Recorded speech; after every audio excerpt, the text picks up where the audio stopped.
Hello, viewers. Welcome back to Candid Conversations with Ganesh Kuppala. Thank you so much for overwhelming response on the last few episodes. And today I have one more prominent guest with us, Girish Menon, who has done great work in the area of community work and social welfare with especially children and women. Before I introduce the guest, I definitely want to talk about few of his amazing achievements. And as a child, I used to always think about UNICEF a lot, and the kind of work that UNICEF does and all. So when I was going through Girish's profile, I was awestruck by the work he has done for 4 decades. Girish, you did work for 4 decades. It's amazing. And he was former interim CEO of UNICEF UK, and he was also a CEO of ActionAid UK, and many more. So, Girish, why don't we get started with your quick introduction? I know I've said few things, but if you want to summarize what you have done for 4 decades, I was awestruck by seeing that your profile, like you have done the work in this field for 4 decades. That's amazing. Can we quickly go through how you started and like what brought you here? Yeah. Sure. Thank you very much, Ganesh, and a big hello to all the viewers out there. Thank you so much for having me on your show. It's a pleasure to be here. 4 decades, it does seem quite a lot, but it seems to have just flown like that. It's amazing. A little bit about myself. I'm originally from Kerala. I grew up in Ahmedabad. That's where my father was working. And I started working in 1985 in the social sector. People refer to it as a charity sector, not-for-profit sector, NGO sector. I prefer to call it as a social sector because it's all about people. Yeah. Right? And my career has been divided into two halves. The first 20 years I was in India. The last 20 years I've been based here in London. Amazing. Now, I didn't plan to actually come into the sector. I always wanted to do an MBA, and I was always wanted to do marketing. Marketing was a profession that I was really very keen on. Sadly, I didn't get an MBA admission. I didn't get into the Indian Institute of Management. That was my goal. Really? Yes. Wow. I didn't.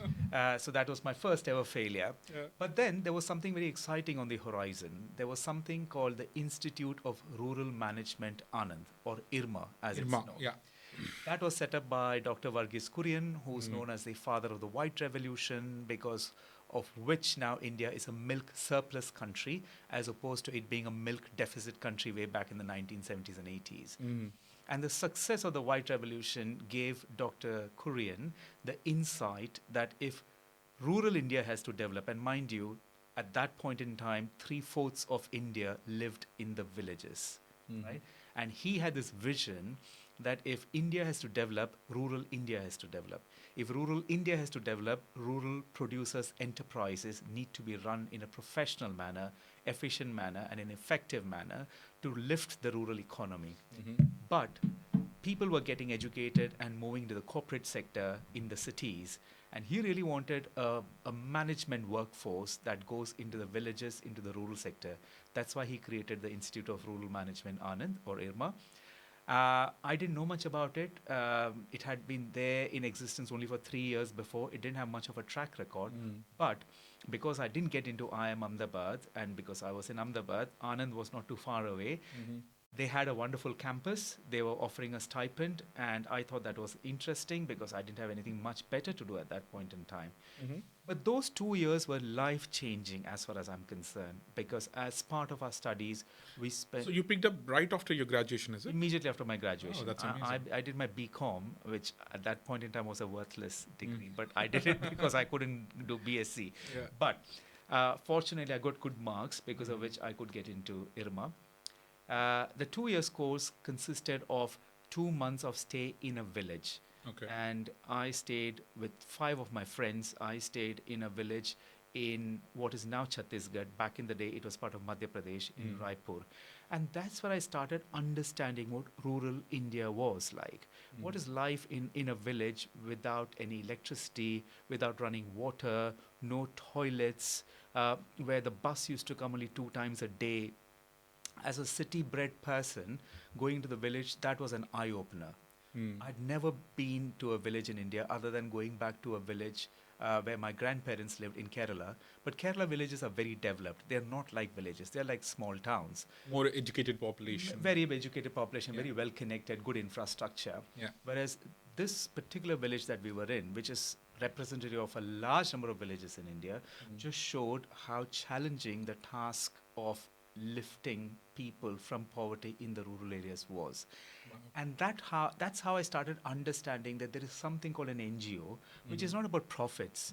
The profit for a non-government organization or a social sector organization was changing people's lives. One of my friends, whose name is Shankar, he's a very dear friend of mine. He's currently with the World Bank in a very senior role. He had already started working in an NGO. I still nurtured the ambition of being a marketing manager, and I actually joined an oilseeds cooperative. I was officer in charge in Bombay Depot, which was considered to be a very posh appointment. But when I went to visit Shankar and his work in South Gujarat, where he was working with the Adivasi community, I felt that this is something, that's my calling, that's what I want to do. I want to be in a role where I can transform people's lives, because these were people living in abject poverty with nothing, mud houses, very, very poor nutrition, very poor incomes.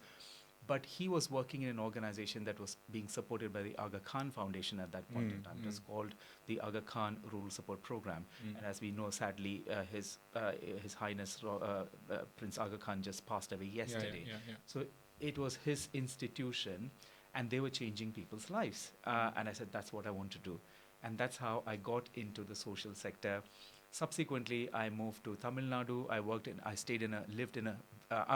first in Gujarat for 3 years in the rural areas, moved to rural Tamil Nadu, and I was there for four and a half years.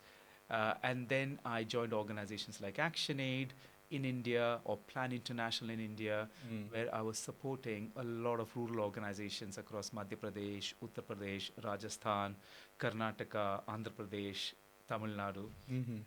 That's what I did for 20 years while I was in India. Brilliant. And then moved to London in 2005, almost exactly 20 years ago, to take on a global role with an organization called WaterAid. I was the international programs director, and that suddenly my world opened up, because now I was not looking at India alone. The problems are bigger.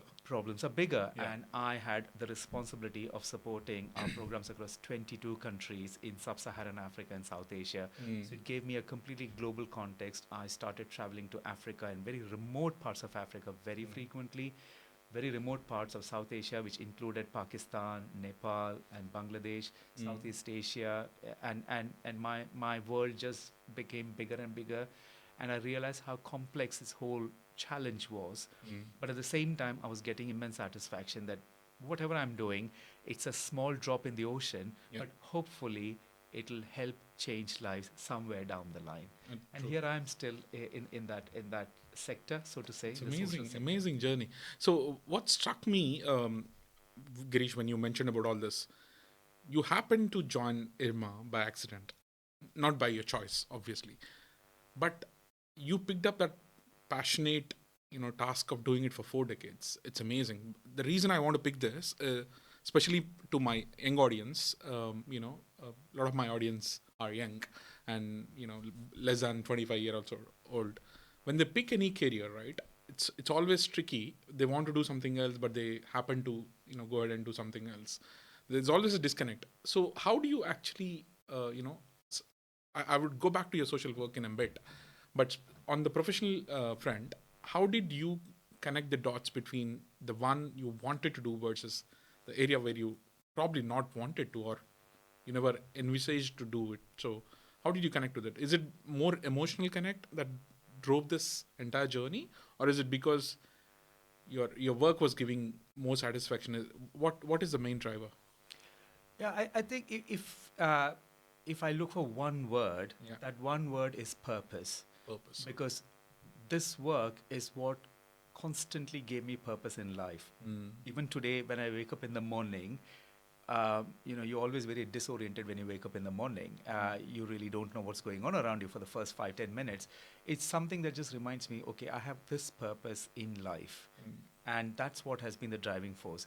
But that said, I also had the benefit of the IRMA ecosystem that actually gave me the knowledge and understanding of what rural India is and what the challenges of rural India are.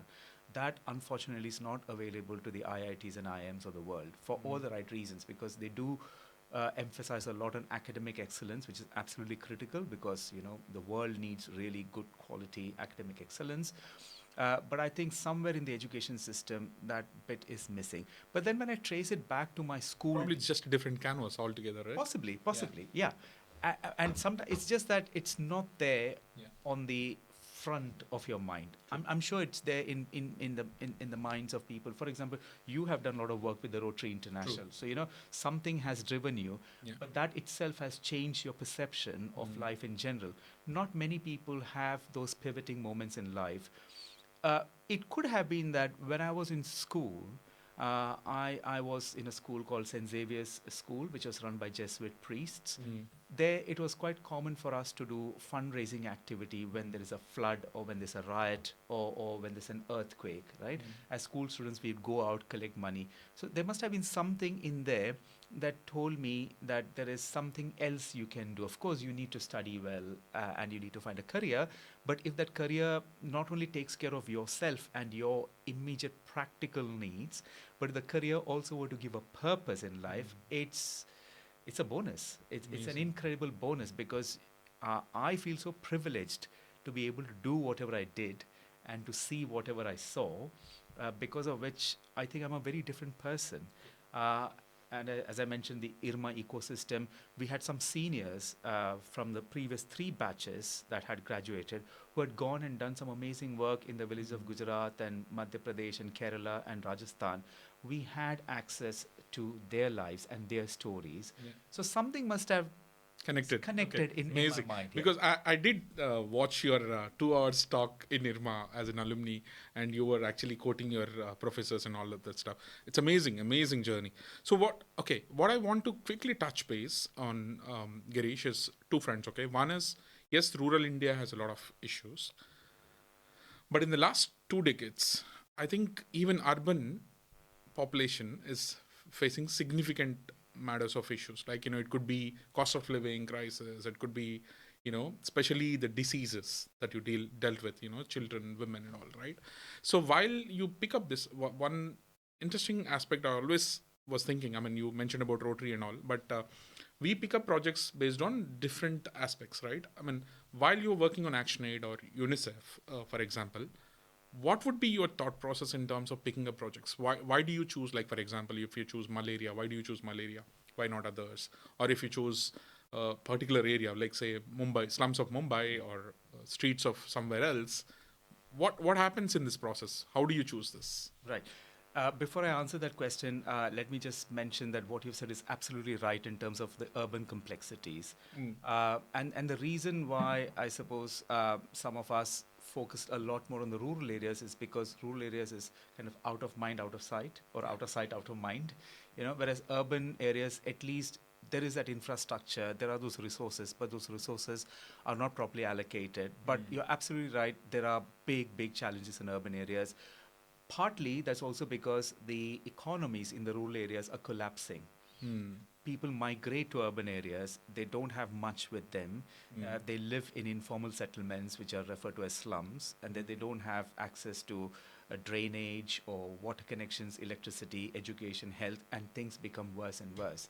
But then, they don't have a voice because they've come from different parts of the country. They're not an organized community, organized group. They're not in a position to demand their rights. They're not even on the voters list, right? So it does get their issues get marginalized. So it's really important to address them as well.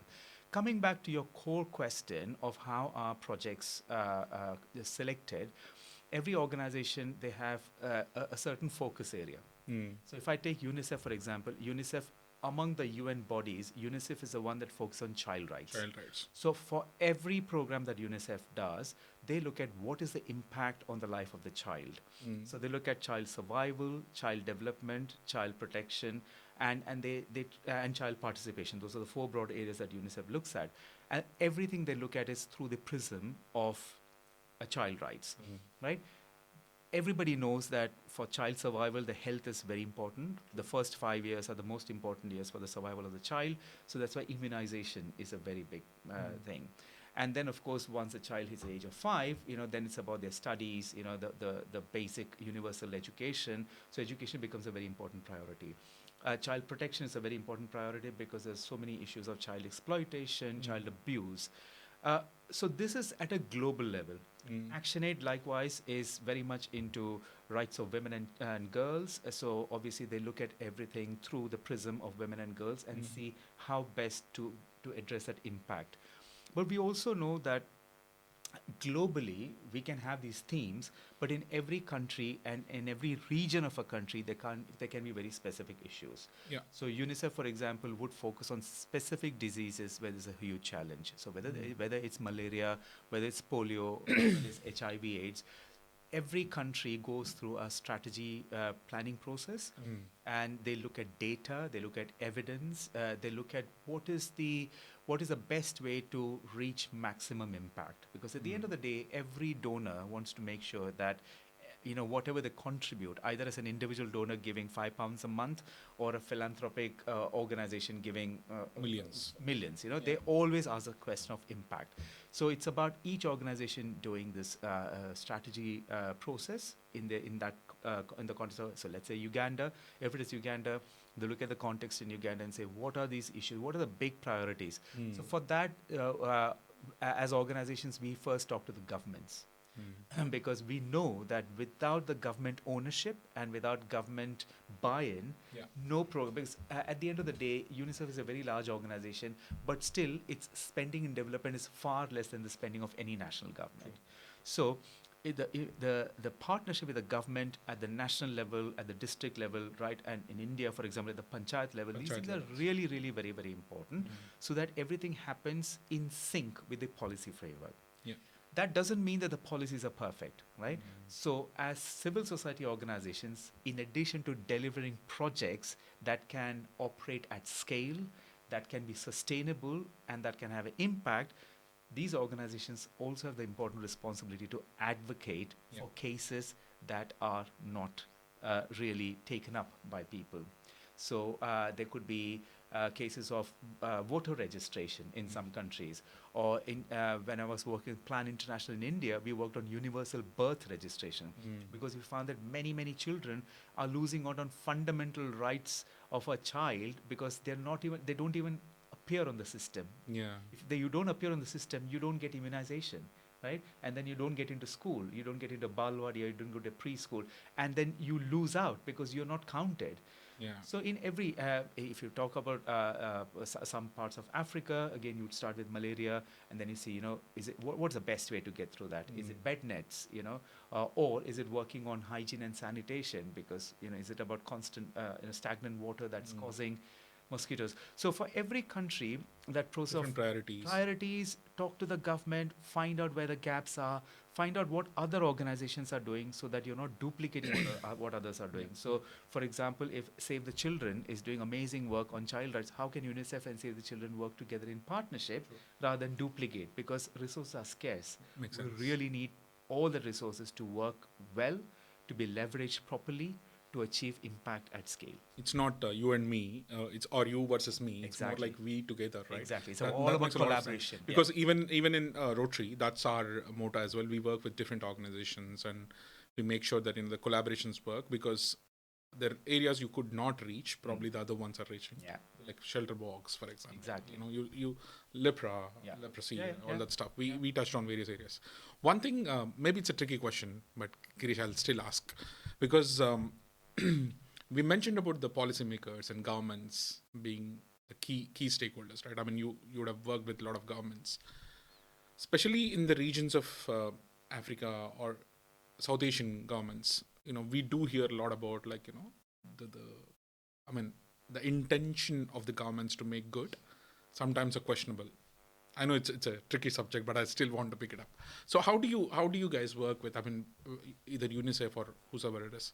What is accessibility to the governments? Are they really willing to do things, or do their priorities come and challenge you and say that okay, let's not do that for now. Our priority is something else. Though you go back and say, oh, you know what, your country is going through this struggle and you have to address it, but they might have their own priorities, as you rightly mentioned. One thing fascinates me is you mentioned about this piece of child not having the birthright, because the parents would have not educated, and they probably don't even know that there is something called birth certificate exists, which is really shame sitting in 2025. In some other countries, they still have to face it. And for me, if I have to, I mean, I know you you cannot blame, but if I have to blame, there is the government, social ecosystem's fault as well, including all of us, right? So how do you address those kind of stuff, especially when the governments are not really, amicable, or I don't know what to say, but you know what I'm asking. Absolutely. It is a very tricky question, and you're right in asking that question. And that's a question because of the trickiness, there is no easy answer to that. But all that I can say that it is very challenging. It's very challenging because the government is a massive, it's a monolith, isn't it? It's a massive apparatus of bureaucracy, and it has got different levers. So what civil society organizations do and where they're done effectively, I can just pull out a few principles in that. One is to start with what you can't, it's like a game of cards. You're dealt a hand and you play with it, right? So you have to work with the government of the day, irrespective of its political ideology, irrespective of its commitment. So what civil society organizations would do is to see, can we make the supply side of accountability work better? Which means, can we make service delivery or provision of services more effective? So we look at the party manifesto, because in most of the cases, you still have democracies of different kinds. And we look at what did the parties say. What does this party that won the election, what did they say before the elections?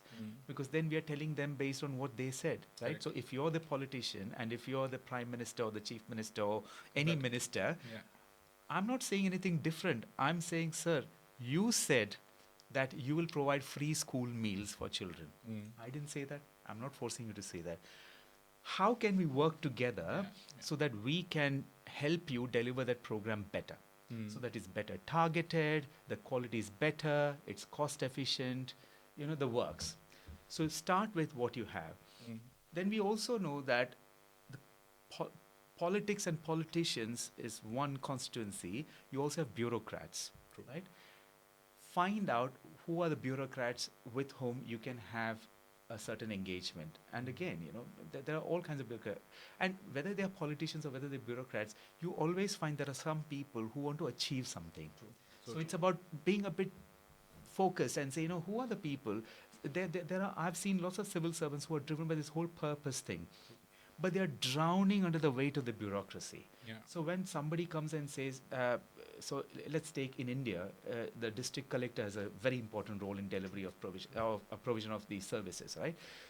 I've seen in the past when you sit with the collector and when you say, listen, can I support you in delivering these programs? Because of course you get the credit. What we want to do is to see that the people benefit. The collectors have been very forthcoming. And I still remember one collector back in the day, he said, you know what? You coming and telling me this is such a breath of fresh air because I chair 300 committees in the district. In addition to managing all the other things, when there's a prime minister's visit or a chief minister, I have to do all that stuff, law and order. But I also I'm the chairman for 300 committees. How do I find time to deliver these services, and how do I find time to make sure the services are delivered? So we say, you know what, that's where we can help you. Come, we will show you how services can be, because as NGOs, we have done this in 15 villages. So if it works in 15 villages, surely those same principles can be replicable across the whole district, right? But if you support us, and if people know that the district administration is with us, we will get more, we can leverage that, because you've got the wherewithal, you've got the paraphernalia, right? We don't have that, we're a small organization. So those kind of conversations we tend to have. So that's on the supply side. On the demand side, we also work with communities to say, what is it that you should be looking for? Because the government might provide immunization in the primary health center. You need to take your child there, right? Only then, because they have got their own constraints. They can't possibly be coming to every single doorstep. If they can, they will, they might. We have done that in the past, where we have actually brought health workers to people's doorstep, because one of the main barriers that the health worker said is, we don't have transportation. I said, fine, we have got a couple of motorcycles and we have got one Jeep. Shall we do routine? Shall we do every Tuesday? And we have done that, and it has worked. But sometimes we tell people that you also need It was a major thing on polio eradication as well. Like, exactly. Going door to door Exactly. was the only way. Yeah. Yeah. So we tell people as well that, can you also come forward? Like, we know that money is important for you. But if a child doesn't go to school and if you do not support a child going to school, that child's future is at stake. True. If you get your daughters married at the age of 12 and 14, you're subjecting her to a lifetime of, I don't know, abuse, exploitation, violence. You never know that. So as communities, you also need to play your part. Who are the community leaders? You mentioned about young people earlier. I have found that many times it's great to work with young people at the village level because they have seen their parents and their grandparents suffering in different ways, and young people come up and say we want to do things differently. So we have tried to work with lots of young leaders at the community level because they have the hunger to do something. They feel that they have the agenda for change. They recognize their own agency and their power to bring about change. They have probably been slightly better educated than their parents. And now they all have mobile phones, so they have access to information, right? So all that they're seeking is for some support to come through. So increasingly organizations are working a lot with young people so that they are the leaders today, they will be the leaders tomorrow. Tomorrow they could be the health minister or the president of that particular country. You never know. So it's how do you nurture that talent? So we work on both the sides. Amazing. We work on the supply that's very side and interesting. demand side. Very interesting to hear that. So, in the journey of this 4 decades, you would have had multiple stories to tell the world, right? I mean, the reason this subject is very close to me, Girish, is I grew up as an orphan as well. I had struggles as a child. I had really rough childhood. Despite of that, I'm here where I am, right? But there's so much happened in my life to bring me here. Did I wish something else while I was growing? Yes. Did I look for some help? Yes. Did I actually, knock the doors for help? Yes. Was it been helpful if I had somebody like UNICEF or somebody like, I don't know which organization it is, coming to and helping me? Would my life have been different? Yes. All these questions are there. So, but yeah, yes, there's not you cannot address every one life story, right? It's very difficult. But what I want to hear from you is like two things. One is your experience of changing life moments. Have you had if you can tell me one story, a boy, girl, a woman, or whosoever it is, that made you think that after 20 years of your career or 15 years of career, yes, this is the moment I was looking for. Now the purpose you were mentioning about purpose. That's one thing. And second, I want to hear from you is any experience that you thought a change in your approach would have made things better, or you feel regretted that you couldn't have. I mean, you would have done better, but you couldn't do because of whatever the limitations that you have, and that did not make the life-changing moment for you. So there are one success story and one, whatever you want to call it as. Yeah. There are so many stories, so I really have to think very fast about which one to pick. But one of the stories that's a favorite story of mine goes back to 1987. Wow. Just 2 years after you started. Just 2 years after I started. This was a drought-prone area in Gujarat called Surendranagar district. In Surendranagar district, out of every 5 years, typically 3 years would be drought years, which means the farming was of very poor quality. There was a lot of poverty among farmers. They had a lot of land, but nothing would grow because it would hardly rain. They would then take a lot of loans from moneylenders who used to charge them something like 60% per annum. And now these are poor people. On top of that, you charge 60% because the banks wouldn't lend them. They're not credit worthy. So there would be this multiple forms of exploitation, and then we were working with people who were considered to be the backward caste. So there was a social exploitation, there was an economic exploitation, and it was a very dire situation. On top of that, when there are no rains, the little millets or whatever you grow also don't grow. So we, as part of our program, there was this big project on water conservation that we were doing, where the money was coming from the government for the capital expenditure, but through the Aga Khan Foundation, we also got some money. So we blended the two to create a bigger pot. And the whole idea was that there was this kind of a small reservoir, which was in a broken state. if we repaired the reservoir, we could hold the water, which meant that in a drought year, at least the cows and buffaloes could still have water to drink, and people could still access some water. So it was a water conservation program. It was a project to run for 3 months before the monsoon, and on an average, we had 550 people working on it day in, day out. What we did was that in the government works, in the government projects, the contractors would siphon away a lot of money, and people wouldn't get their wages. Very sad. Those days, the daily wage was 11 rupees per day. Invariably, these people would get 2 rupees, 3 rupees, 4 rupees, or whatever, right? Because they would siphon away. Sometimes they wouldn't get any work. What we had a commitment with the community to say that we will give you work. The work will be 100%. You will get the full 11 rupees, which is your share. That's what the government has decided as the minimum wage. You will get that 11 rupees. On top of that, we'll provide clean drinking water. We'll provide a creche for your children. We'll provide shade where you can sit, because we're talking of 45 degrees sun, right? So we did all that, but we had one condition. We said, of the 11 rupees, we will give you only 10 rupees cash. 1 rupee, we are going to put it in a savings account. Right?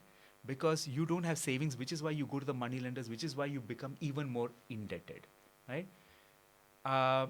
What we do with the savings is something we'll discuss with you once the project is over. And they all said yes, because for them 10 rupees itself was a big deal. Because they were anyways losing some of it already. 2, 3, 5 rupees, and then suddenly they get so much so that they were even saying we don't really care whether you take that money. They thought that we are taking a commission. Right? So we created that fund. Just because of their experience. Just because of their experience. We were coming to the end of May, and in June, as you know, the monsoon comes in. So we called a meeting and we said, okay, the project is getting over. There are only a few more days of work left. We have got this fund. This fund belongs to you. What do you want to do? And immediately they were shocked. Like, seriously, you're going to give us back the money? And as you know, in these situations, so there were some 200 men and women sitting there. The men were doing all the talking. The men said, oh, give us the money.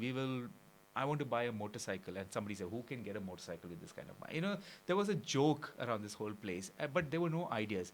And my boss, the CEO, somebody called Anil Shah, who was a retired civil servant, he was a retired secretary of Rural Development Government of Gujarat. So he kept on saying, no, I need good ideas. And we will release the money only if there are good ideas. And the men kept on saying, I'll buy a spade, I'll buy a cycle. I said, no, that money is not going to last. So keep thinking.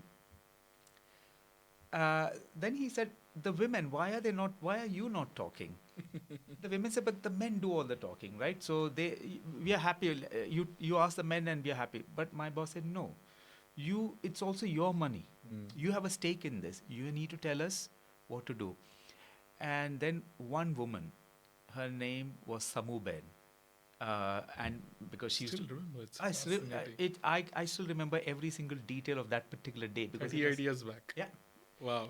Samuben stood up, and because there were many men, she had to cover her face. Because in Gujarat they used to call large. She had to put that. And she said, oh, I have an idea. And immediately the men said, hey, who are you? Just sit down. Sahab is talking to us. But Anil Bhai said, no, let Samuben talk. You stand up and you say whatever you need to say.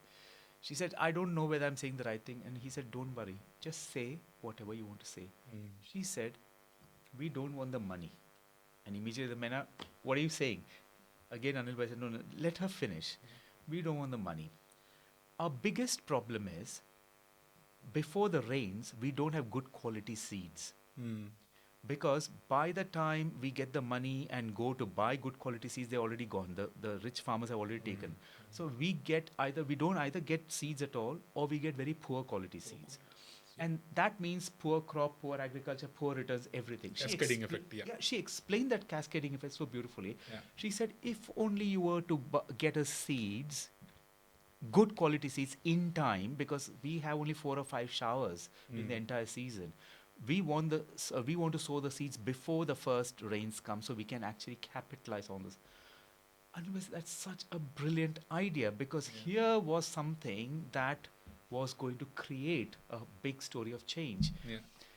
Since then, now that organization, it's I forget what it's called, but I think it's called Agriculture Primary Cooperative Societies or something like that. They have institutionalized it, and they have now turnover of millions of rupees, Wow. all from one Samuben's idea that I was so fortunate to witness. That's how it started. Brilliant. And that's, one woman spoke with courage, with a great idea.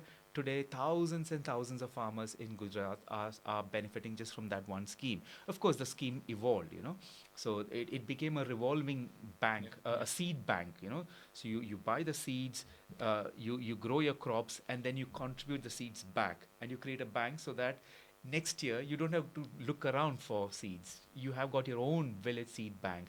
From there, now they've started, harvesting together, going to the markets together, selling crops together, so that they can have a better negotiating power with the merchants in the market. Brilliant. They can cut their costs. It's evolved like drastically. I don't even know where it has reached. But the last time I saw, the turnover was in like millions, lakhs of rupees, as we say in India. So that's what a big what surprises me, Girish, is one thing it's an amazing story, but one thing, back in India, and when I think about this, like, in India, we kind of like, say Saraswati, Ma Saraswati is goddess of education and all that stuff, and Savitribai Phule, we talk about all of that stuff, but women were not given that space, which the story tells me again that, that's I really think, like, why this kind of cultural thing happened. But yeah, I'm glad somebody like your CEO Anil Bhai let that happen, which made this change. And there was tremendous amount of changes that women brought into the world, especially in India and rest of the parts of the world as well. And I think kudos to the leadership that empowered them and made it happen. Thank you so much for doing that. But yeah, you were going to say about the other story, like where you would have done better. Where I would have done better, oh my God, again, there are even more instances of where I could have done better. I think the first few years of my career, I think I've often made the mistake of not listening. Because you come with all these biases and privileges that you think you have, right? Now I started work at the age of 22, so I'm a young person. I've got the brashness of a youngster. I can speak English. I'm coming from the city, and then I'm coming to a rural area. So I'd like to see myself as a benefactor, right? Like, I'm here to do good for you, not realizing that there's so much of knowledge and expertise and resilience and everything that's there.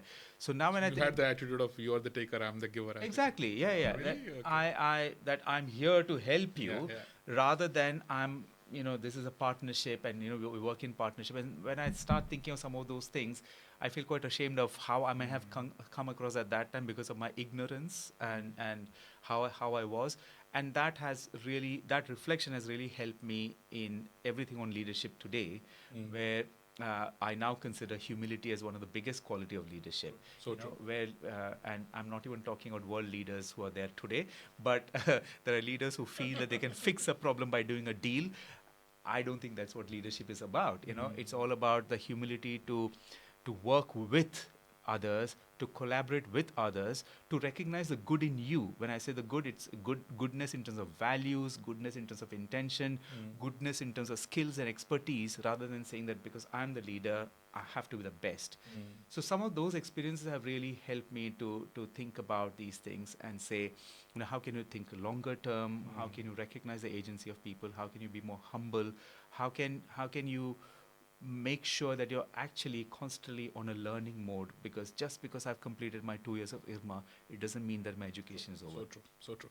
And Girish, one thing I'm extremely interested and curious to know as well is, what do you think is this decade's bigger problem across the globe? Let's talk about different parts of the globe. I know you worked in African region a lot, you worked in Indian, South Asian region a lot, but what do you think is the biggest problem that the world, most of the organizations should come together and work on?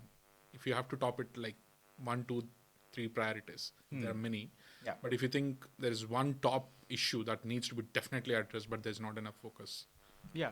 I think climate change definitely is on top of the list, and it's something that you can look at it from different angles. But when I talk of climate change, I mean, there's a whole signs of climate change and global warming and all that stuff. where my interest is more in terms of what does it do to people, what does it do to vulnerable communities. And we really, and sometimes I find that these things happen in parallel. There's a whole science track, which is lots of scientists and researchers looking at global warming, it's 1.5 degrees, 2 degrees, again, all very important stuff. Then there are the very environmental focused people who are talking about conservation and environmental actions that need to take to sustain the planet. And then there are the people who talk about people, like what are the impact on people. I think it's high time for people to actually come together and see how they interact and interrelate, because people and planet are not two separate things. People live on the planet, and it's the actions of people or some people that actually cause the situation and that we are in. And if we do not address that, of course, there's an issue of the planet, but we also are in a world which is highly unequal. When you look at wealth, when you look at access to services, access to education, access to health, there are huge inequalities across countries, across continents, but even within countries. I mean, India is a classic case of such gross inequality. You just have to go to one part of Bombay and go another 50 kilometers to a village in Maharashtra just to see the difference. We can say the same about Bangalore or Hyderabad. Yeah, exactly. All those things, right? It's in front of you. So climate change would aggravate many of those things, because people who used to depend on water resources, land resources, are getting further and further marginalized. I've been to so many parts of Asia and Africa, and when I always make it a point to talk to people across different age groups. I often talk to the elderly people, and many times they're not able to tell you how old they are, because the old problem, no birth certificate. They're like, I might be 50, but then I'm like, sorry, you don't. But they could be any age, right? They keep telling, I was born on Pongal day. Exactly. Or, on the day of, so there is no reference point. The reference point is a festival or an event that must have happened. Yeah. But when I talk to them, I always ask them this question: in your lifetime, what has changed? What has changed? Whether it is Uganda or Ghana or Mozambique or Tamil Nadu in India or Vietnam, everywhere where I've been to, right? One answer they'll always give is that rainfall pattern has changed. Yeah, so true. It used to rain a lot more, now it is raining a lot less. Or it used to rain a lot less, now it's raining a lot more. That's also a problem. Yeah. Or it is not raining when it was meant to rain, and now it is raining when it is meant to be dry. So they have their own way of analyzing the weather patterns, and they therefore talk about its impact on crops. Some crops have disappeared. They talk about the impact on birds, on insects, on wildlife, right?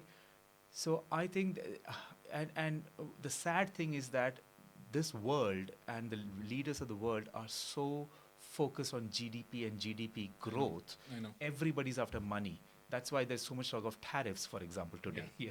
Why? Because it's ultimately all about the money. But then sadly, money will not sort out all your problems. Money, that mad rush on GDP will only create more problems if you don't think about the sustainability of people and planet. So to me, that's the biggest one. Underneath that, while it's important to have your economics doing well, but at the same time, it's the other side of the world which you need to absolutely, because it's about not having that unilateral thing, because you need the economy to grow for the environment to work well. But if you don't consider these environmental factors and its impact on people, it's not just impact on forests or water or tigers or elephants. There's also people involved. If you don't look at it in a holistic manner, we are creating a world which will become more and more inhabitable. My grandmother used to say, it's very interesting, but I'll bring this theory. So you make 100,000 rupees or whatever, 100,000 in your lifetime of 10, 15 years of super hard work, then you end up spending 80,000 on your hospitals. Yes, exactly. What is the point? Exactly. See, I know your economy is amazing. Yeah, you probably are growing, but if it means that you have to spend a lot on healthcare, or you have to start serving mental health issues, or you talk about, country like UK, you look at the problems, number of problems, right? Look at the NHS as being the biggest problem, right? And if we would have sorted some of these issues in the right time, probably your spending would have been different completely. And I completely agree with you. Sustainability is a key. You should have development which is sustainable, which is addressing the people's problems as well. While economy is extremely important, but at the same time, it's extremely important because you would have been, I mean, you're here for 20 years in London or UK. Last year we had 38 degrees, Yes. 39 degrees Exactly. in the last. Nearly 40. Yeah. It's ridiculous, Yeah, isn't it? absolutely. And that's going to change. I mean, see what happened in Los Angeles. Yeah, You yeah, know? yeah. And everybody is saying, I mean, there are studies now from Cambridge and other places that show that actually the wildfires that happen in Los Angeles is a direct impact of climate change. It's a direct impact of how weather patterns are changing, how it has not rained for such a long time. They've had a very dry period. But if it's seen as just an act of I don't know, the reports that have come out that to say that, oh, it's because the fire brigade was not well funded, Yeah. or because of the DEI policies, you had the wrong people, wrong competencies. That's looking at, that's shooting at the wrong things. You know? Yeah. You really need to look at the big picture. So it's about world leaders, because local people understand that. Yeah. That's been my experience. They probably have not even been to school, but they have seen this change happening and they're worried about the change. Isn't it more like a common sense, Girish? Totally common sense. Yeah. Total common sense. As Gandhiji said, we need to have enough for everybody's need, not for everybody's greed. True. But I think as a world, we are becoming so greedy. Like, particularly if you go to some of the less developed economies, there's so many of these vanity projects in terms of this big infrastructure stuff, big, massive airports and massive this and fine. Many of those things are needed. But then on the downside, you've got poor air quality. You're making the water systems work. I mean, there was a report once by NDTV long ago when the Chennai airport was flooded, when they then said that the actual environment report said that the whole airport is sitting on a river bank. Just because the river was running dry, they thought that it's a good place to have an airport. And then what happens? It's 25% of the city is actually Yeah. Lakes. Exactly. And all that And we stuff. know the crisis in Bangalore, for instance, there used to be so many lakes, and that's there for many, many countries. I mean, I'm more familiar with India and a little bit in the UK, but having traveled to Africa, it's again everywhere the same issue. What then happens is that it exacerbates issues of inequality that already exist. Yeah. It creates conflicts because we have seen the conflict on water between Karnataka and Tamil Nadu, for instance. Kaveri waters. That kind of, it can happen between Egypt and Sudan. It has happened between India and Bangladesh. It's happened between Pakistan and India. It can happen in many, many other parts of the world, right? So if we don't manage our resources well, it will also deepen conflict. And this rush for, mines and oil and this and that is what is leading to some of these wars and conflict, because people really want to occupy that land for whatever it's worth so that they can exploit its resources. So I think it's a simple question that you asked. No, I think you are touching the right point. It. Definitely touching the right points, because that's definitely number one priority of the world. It should be. And as you rightly mentioned, irrespective of where you are sitting in terms of like serving the society organizations, social organizations, you call it as, or the public governments and policy makers, all of them should come together. Like COP happened, so much findings and all. Yeah. But is it, I mean, to be really honest, me working with the corporates and all, like working with some of the social organizations and all, there's so much talk about ESG, there's so much talk about sustainability, it's more of a talk. Yeah. In terms of action, Yeah. you go back and see all these fossil fuels companies or oil, gas, the action, you know what I'm talking about. Exactly. I don't want to take the names here, but to be really honest, what's happening. Yeah. There's so much talk about okay, let's bring that in, energy, unconventional energy, bring it to but that's not the reality. Yes. So how to stop this is a bigger question. I don't know. I mean, it's above and beyond my paycheck for sure. Yeah. But what's your thoughts on this? Like, how's UN is looking at it? What is the thought process from the world organization to kind of bring this back to the corporates and the policymakers and everyone to, make sure that they focus on the right direction? Yeah. So I think some of the important things that are happening needs to happen continuously. So, for example, we need to have these co-op discussions, even though there are a lot of concerns that a majority of the participants are lobbies from oil companies.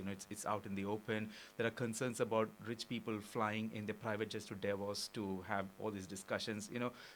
That apart, the first thing is at least you need to have the spaces to have this conversation, right? So true. And it requires some leaders with that kind of capacity. I mean, in the past we had Al Gore, for example, who was such a big champion for these things. And but it's not just about those big names. There are lots of community level activists, community level leaders, young people, women, people from the indigenous community, who are living this day in India. For them, it's not a theory. For them, it's an actual life. There are lots of islands that are disappearing even as we speak. Yeah. In the Indian Ocean, in the Pacific Ocean, islands are disappearing, and which means that people won't have places to live. Yeah. So the Commonwealth Secretary, for instance, has been quite prominent in talking about some of these issues. Right? So for me, the important thing is you're absolutely right in saying that all these talks can be very frustrating. There's no action. Yeah. But it will be worse if there are no talks to begin. I understand. So that's number one. Number two, I think the UN still needs to play a much bigger role in making sure that there is some accountability. But then what do you do when you have leaders who act with such impunity and with such disrespect and disregard to a multilateral order? Yeah. There are no answers to that. Something has to change, but I really don't know what.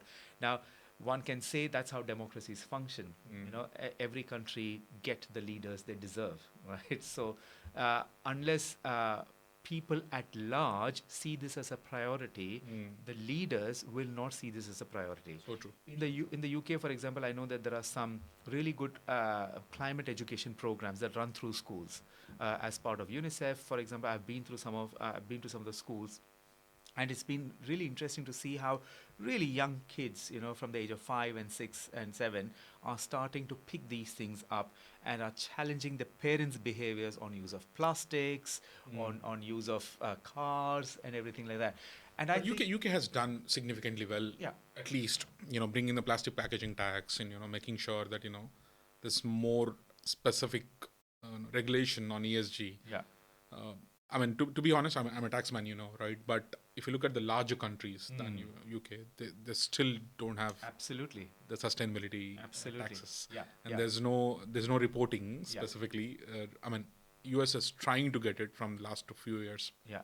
They still don't have the regulation on plastic packaging. Exactly.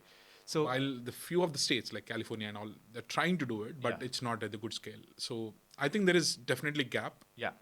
Hope you agree. Totally. And you just reminded me about this other thing of if corporate behaviors are to change, shareholders have to demand change their practice. True. Because I can quote at least one company, I'll not take the name of the company, headquartered here in London. And I happen to know the CEO. It's a very large global company manufacturing stuff that are household names. Massive. It's massive company. Yeah. The CEO was a very visionary CEO who was very, very focused on sustainability. He actually went against the tide to push for a sustainability agenda for the company. He got a massive pushback from the shareholders, from his own board, but he had this determination to continue doing it, and he worked a lot with world leaders, including President Sirleaf Johnson of Liberia, the former president of Indonesia, when David Cameron was the prime minister here. He worked very closely with them because he wanted to be part of the corporate world that works closely with politicians for a sustainability agenda. But the going became so tough for him because he couldn't prove to his shareholders that the focus on sustainability also meant increased income or returns on the shares. He was actually moved out, right? Oh, very interesting. And then there was another CEO, and now there's a third CEO, I think third or fourth CEO since then.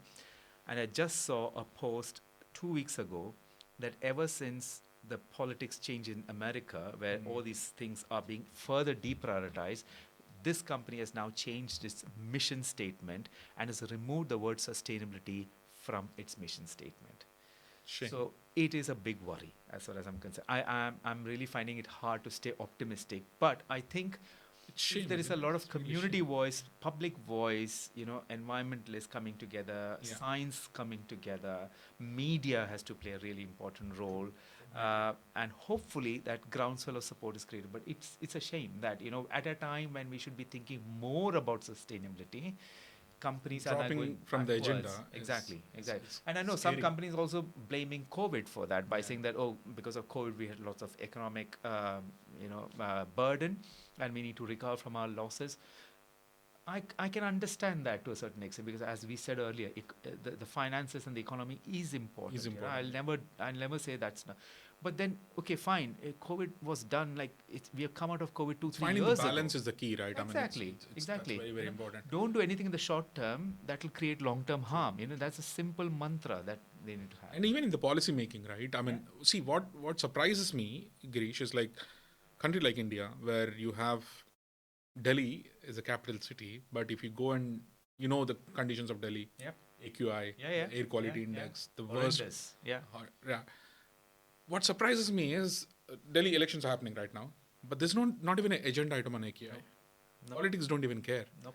And the people who are voting is not even asking for like we need a pure air, which is shame, right? You are asking for air, which is your fundamental. It should be granted, isn't it? Yeah. If I'm living in a country, I should have pure air. Yeah. I should get water. Yeah. I should have place to live. Yeah. These are all fundamentals. Absolutely. Why do we have to The find most basic? yeah, Yeah. the basics? Roti kapda makan, what we call Exactly. it as, right? Exactly. Even that is not there today. But if you look at the daily politics, Yeah. that's not even the agenda item. Yeah. Yeah. So, where should the change come? Is it people asking for the change or the policymakers? That again, I come back to the same first question I asked you. It's difficult to kind of deal with these policymakers Yeah. because they're powerful. Yeah. They have bigger say.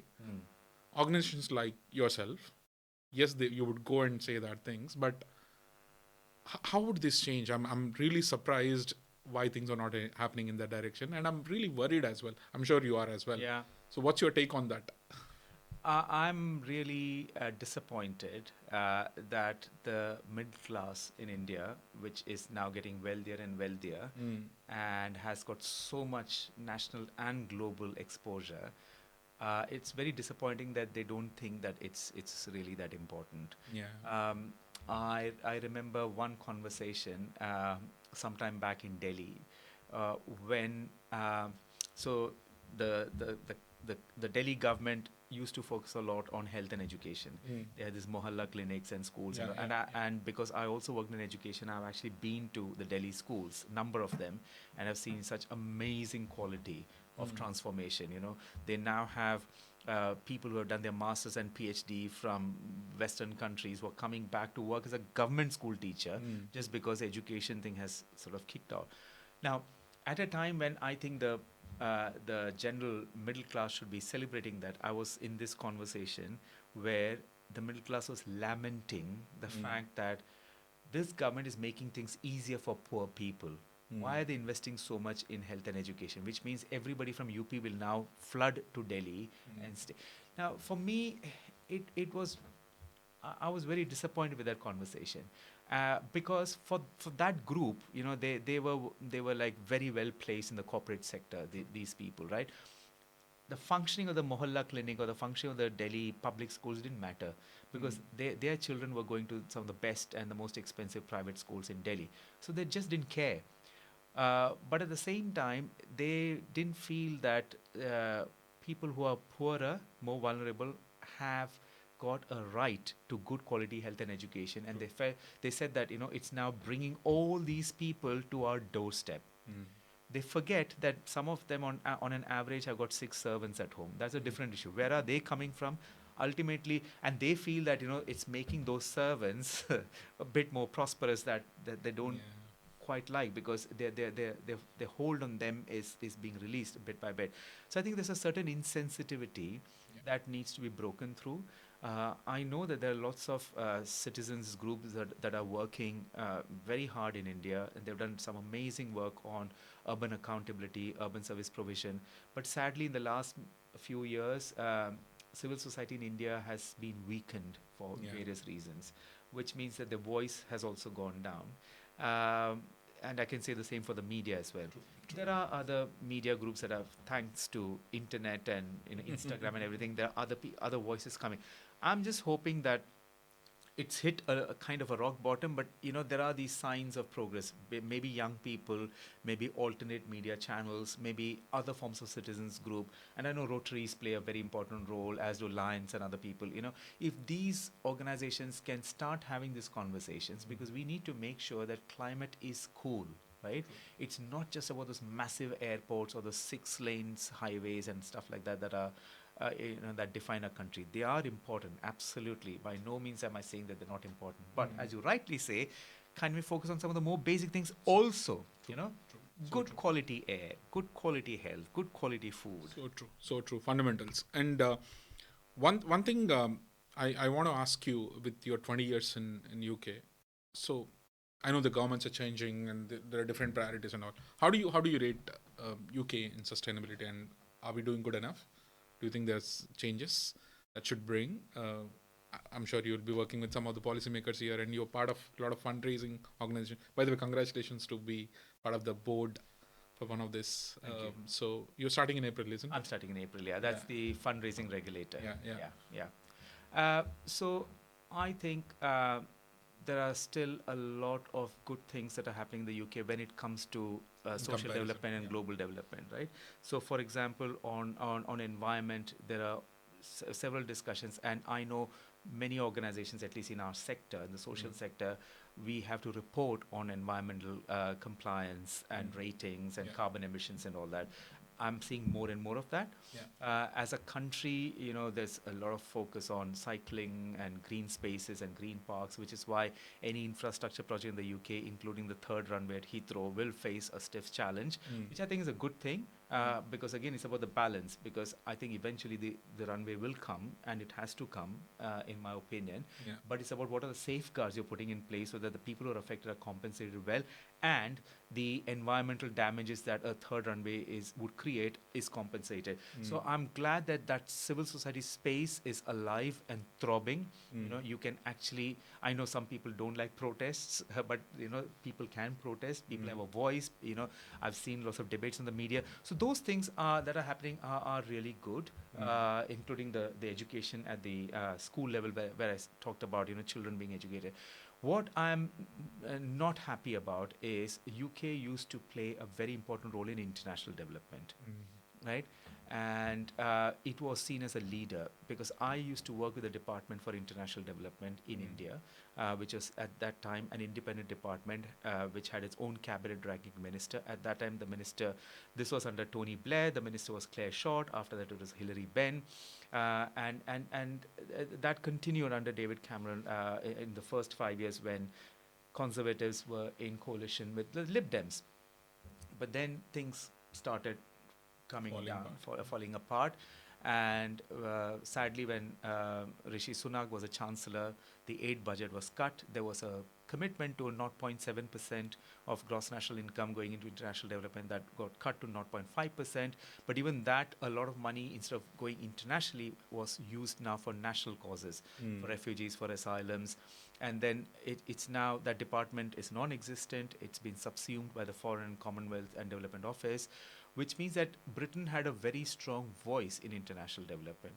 I've been to equivalents in Sweden, in Canada, in Australia, and they would all say we look to Britain and its leadership on international development.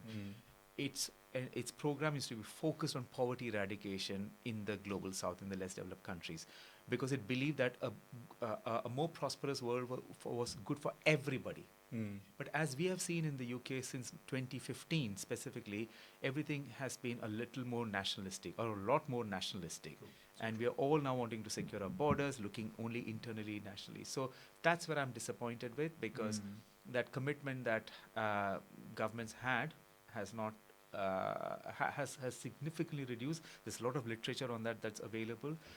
Sadly, even with the current government, because this was a Labour creation back in the day when Tony Blair was Prime Minister, we have Labour back in power, but I still don't see any change in that. Hopefully it might change, because that's also a very important part of the sustainability agenda. True. Because poverty eradication, there's the social side of it, but there's also the environmental side of it. So true. Okay, that's a brilliant conversation, Girish. I know we touched a lot of great stuff today, and this conversation can go. Both of us are extremely interested in these topics. But if I have to close the conversation with one particular aspect that you want to call out to the world, from both policymakers, let's talk to the public first. What do you think you want to say to every citizen of this global arena? What should be their top priorities? We talked about various things, but if you want to highlight one or two, what should they think about in the next 5 to 10 years? And then from the policymakers' point of view, what should they be highlighting and prioritizing over the next 5 to, and what's your priorities, by the way, as an organization and as an individual as well? Yeah. Let's close with that. Yeah. Yeah. So to everyone who's on this, who's watching this, all that I'll ask you very humbly is look for that purpose in life. It's very important to secure yourself. It's very important to secure your family and your neighborhood. But think about the larger purpose, because each one of you, each one of us has the power to change something in a very significant way for the world to be a better place, because this world is still suffering from significant challenges on poverty, inequality, injustice, and we all can play a role in that. So let's find that one purpose. So that's one. For the policymakers, please do not forget that there are still poor people. As per very conservative estimates, there are at least 700 million poor people who are really living a life of abject poverty, and there are 2.5 billion people who are just a little above the poverty line mark, but finding it very difficult. They live on the margins, right? In any policy that you create, be it policy for the economy, for the environment, or whatever, please consider how can you take care of the poorest and the most vulnerable, most marginalized people in your country, in your context that you're working. That's brilliant. Thank you so much. That's a very, very good note to end. To the audience, I'm sure you would have learned about various things in this conversation, especially on the sustainability. And, I do want to definitely take your words and reiterate, Girish. One thing is, policymakers, please do take care of few things. And, especially in South Asia and African region, what we are talking about. There are problems significant which can impact the larger community. Talking about India, we have haves and have-nots. The gap between those two is tremendous. You can't even imagine.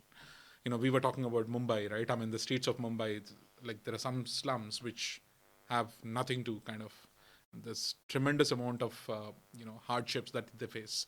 So as governments, it's your primary responsibility to think about the people of your nation. Please do focus on that. I'm sure most of you are doing great work, and it's an amazing world to live, but let's make it even more beautiful. For the people of the world, one plea from my side is please do focus on the environment that you're living in and save your environment. Go and look at your kids, like few years old, like 7 years, 8 years. Give the better world for them for the future. You have seen beautiful, jungles, forests around you. You have seen beautiful rivers around you. Me, as 39-year-old, I have seen amazing world just like 30 years back. When I look at those same villages today, Girish, I feel really, really, really sad. I don't see those lakes. I don't see those rivers. I don't see beautiful green, atmosphere. We are living in UK. We are better placed. But compared to, if you go back and look at some of the villages in India and some of the urban development, so-called development, you're losing the whole of it. Development should be sustainable. Make sure you save environment along with you. And when I say environment, there's like creatures, there's like other lives along with humankind. They all coexist with us. Let's not lose. And you mentioned about the birds, some types of birds. I was reading a report, Girish. Somebody wrote about this. There's like 280 types of birds or something like that. The number, subject to correction, are lost. They don't even exist now. That they used to have, like, I don't know if you heard about like Pulicat, those big lakes in India. There used to be places where like all the birds from different parts of the world used to come together and, stay there for like some time. But now they're seeing significant decrease in the birds population. That's a clear indication of climate change. Absolutely. A direct correlated indication of climate change. And birds population tells you a lot about your climate. If you don't see them, there is a real risk. It's today birds who are losing lives. Maybe it's tomorrow us. On that note, I want to end this conversation, but do take care of environment where you are. Thank you so much, guys. Thanks for watching this conversation. I'll come back to you again with a brilliant guest in the next episode. Thank you. Thank you so much, Girish. Thank you, Ganesh. Thanks for all the insights. Thank you. Pleasure. Pleasure. Thank you.